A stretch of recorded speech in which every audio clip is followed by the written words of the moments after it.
mais uma apresentação do demonstrativo de resultado do primeiro trimestre de 2023 e um breve resumo da empresa. E hoje falaremos da empresa. Falaremos da empresa ENGIE.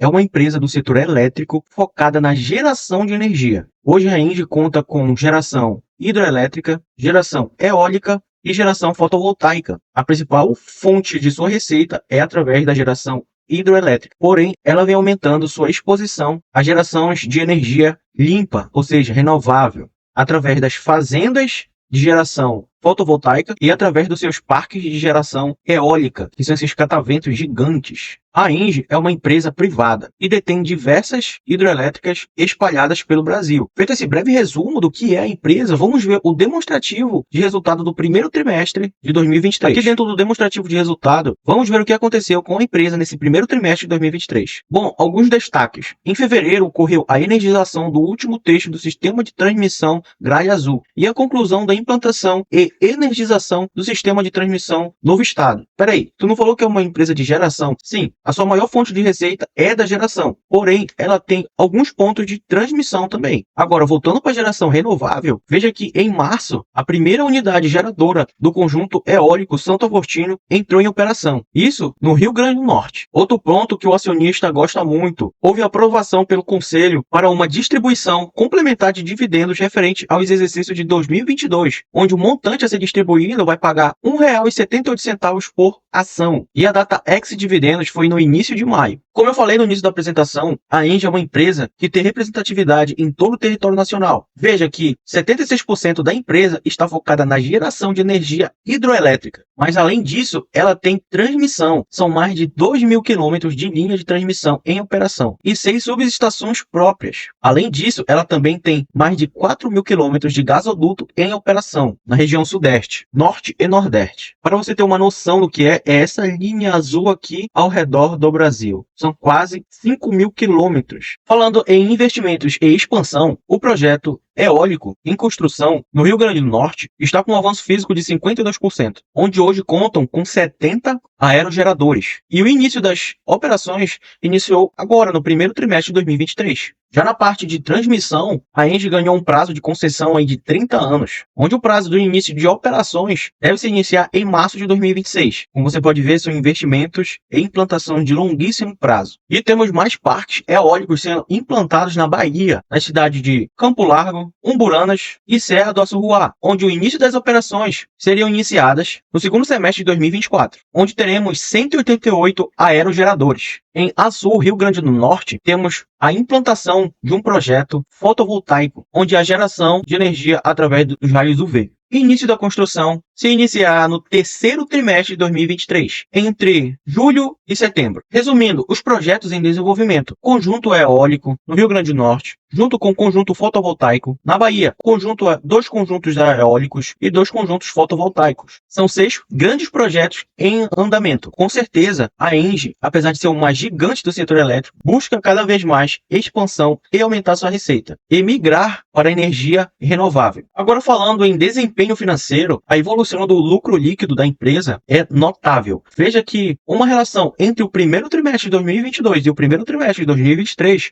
houve um aumento de 36% na margem de lucro líquido da empresa. Sem dúvida, é um lucro líquido considerável. Falando em dívida, a composição dos indexadores de dívida hoje estão em 77% IPCA, inflação, e 14% CDI, onde o prazo médio para a quitação dessas dívidas são 7,2 anos. Para quem não conhece a política de distribuição de dividendos da ENGIE, um compromisso estatutário de 30% do lucro líquido deve ser distribuído para os seus acionistas. Porém, ela também tem um compromisso administrativo numa distribuição de 55% através do payout, que é uma frequência de distribuição de ao menos 2 vezes por ano. Desse demonstrativo de resultado da ENGIE do primeiro trimestre de 2023, o que podemos deduzir? No meu ponto de vista, foi um resultado positivo. Houve um aumento no lucro líquido, as expansões para fontes geradoras de energia renovável continuam crescendo e algumas já estão sendo pondo em prática tanto geradores eólicos como geradores fotovoltaicos. Isso me diz que a empresa busca crescimento. Se ela busca crescimento, mais cedo ou mais tarde, o crescimento da empresa vai se refletir nas cotações. Mas agora vamos ver como o gráfico se comportou depois desse resultado do primeiro trimestre. Bom, o resultado do primeiro trimestre da Engie não refletiu na cotação da sua ação. Como você pode ver, nos últimos 3 meses, o gráfico está lateralizado por conta das secas que a empresa enfrentou, principalmente no final de 2022. Se abrirmos a janela do gráfico para um ano, podemos ver que isso sim refletiu na cotação da empresa, onde nos últimos 12 meses ela acumulou uma queda de 10% no preço das suas ações. Bom, como eu compro ações de empresas focando no longo prazo e na geração de renda passiva, a baixa nos preços, do meu ponto de vista, é positivo, que eu consigo comprar mais ações com um preço mais em conta. Porém, vamos ver os indicadores fundamentalistas da Engie, para ver como eles estão hoje. Aqui nos indicadores fundamentalistas da Engie, podemos ver que no último ano ela teve um dividend yield de 7,79%, um preço sobre lucro de 11,98% e um preço sobre valor patrimonial de 3,76%. Aqui no indicador de endividamento, para uma empresa de energia, ter uma dívida de 2 vezes o valor da empresa, entre aspas, é normal. Para esse setor, pode-se dizer que é normal. Agora, veja os indicadores de rentabilidade. ROIC, mais de 30%. Com certeza, esse indicador aqui, essa porcentagem é uma excelente métrica para você ver que a empresa sabe gerar retorno sobre o patrimônio investido. Mas vendo essa janela de 12 meses, o que podemos esperar para o futuro? Infelizmente, ninguém consegue prever o futuro. Porém, podemos olhar o histórico de indicadores que a Engie entregou no passado. Bom, numa janela de 7 anos, o que podemos esperar da média de dividend yield da Engie? Bom, a média de dividend yield da Engie é conservador, vamos dizer assim, conservador. 6,5% de dividend yield nos últimos 7, 8 anos. Um preço sobre lucro na média de 13,5%, um preço sobre valor patrimonial com uma média de 4% e uma média de ROI muito boa, num histórico desde 2008 até 2022, acumulando uma média de 27,85%. Isso é uma excelente média de um ROI gigantesco, onde seu menor ROI foi 19%. E quanto a Engie tem distribuído para os seus acionistas? Bom, no payout, que mede a porcentagem de distribuição de dividendos para os seus acionistas, podemos ver que em 2022 ela distribuiu 101% do seu lucro líquido. Em 2021 foram 130%. Em 2020, 72%, fazendo uma média nos últimos 5 anos de 89% de distribuição do lucro líquido para os seus acionistas. E numa janela de 10 anos, essa média baixa pouca coisa, baixa para 84,5%. Sem dúvida, a Engie distribui um volume alto de dividendos. Em percentuais, é um excelente percentual. E os dividendos de Engie? Bom, a Engie tem pagado dividendos todos os anos. Nos últimos 5 anos, tem uma boa periodicidade de entrega de dividendos. Tem feito uma distribuição de dividendos 3 vezes ao ano. O último pagamento de Engie foi 12 de dezembro de 2022, pagando aí 57 centavos por ação. Veja que ela já fez 2 divulgações de distribuição, uma em 22 de dezembro de 2022 e uma em 8 de maio de 2023, sendo que uma vai ser paga em julho de 2023, 24 centavos por ação, e apesar de já ter anunciado, não divulgou a data de pagamento do próximo dividendo, que vai ser de 1,78 por ação. Só para colocar um dado adicional, veja o histórico do lucro líquido da Engie desde 2008. Vem crescendo, crescendo, crescendo. Veja que em 2020 para 2021 até 2022, houve essa queda aqui.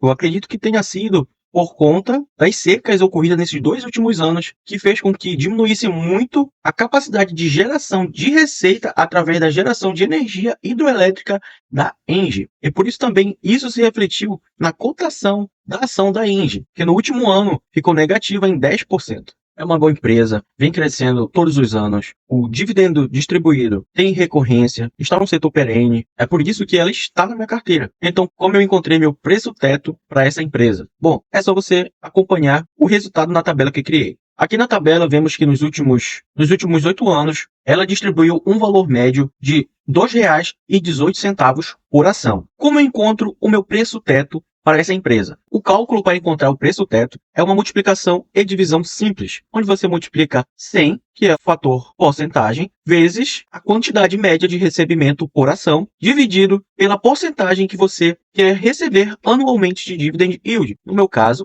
eu aceito receber no mínimo 6% ao ano. O resultado desse cálculo será o meu preço teto. Nesse caso, meu preço teto é R$ 36,35. Hoje, o preço teto da Engie é R$ 42,61. Como você pode ver, o preço teto já foi extrapolado em mais de R$ 5.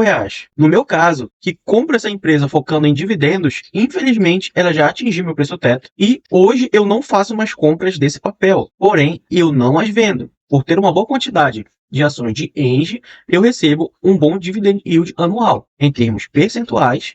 Por isso, ela continua na minha carteira, por mais que eu não esteja mais comprando. Concluindo, Engie é uma excelente empresa. Está num setor perene, distribui bons dividendos, tem uma boa periodicidade de distribuição. Apesar da cotação estar um pouco cara para eu comprar, ainda assim é uma excelente empresa. E se pensarmos que ela pode crescer ainda mais, crescer sua receita, ela pode distribuir mais dividendos. Se ela vier a distribuir um percentual maior de dividendos, talvez eu aumente meu preço teto e possa comprar mais ações em preços mais altos. Mas por enquanto, eu irei manter ela na carteira sem fazer novos aportes. Fora isso, ela é uma excelente empresa, está num excelente setor de negócio e com certeza sempre entregará bons frutos aos seus acionistas. O vídeo de hoje foi esse. Se você gostou, deixa um like, se inscreve no canal e ativa o sininho de notificações. Assim você não perde nenhum conteúdo novo. Eu me chamo Eduardo Nunes e o meu objetivo é levar conhecimento financeiro e do mundo dos investimentos até você.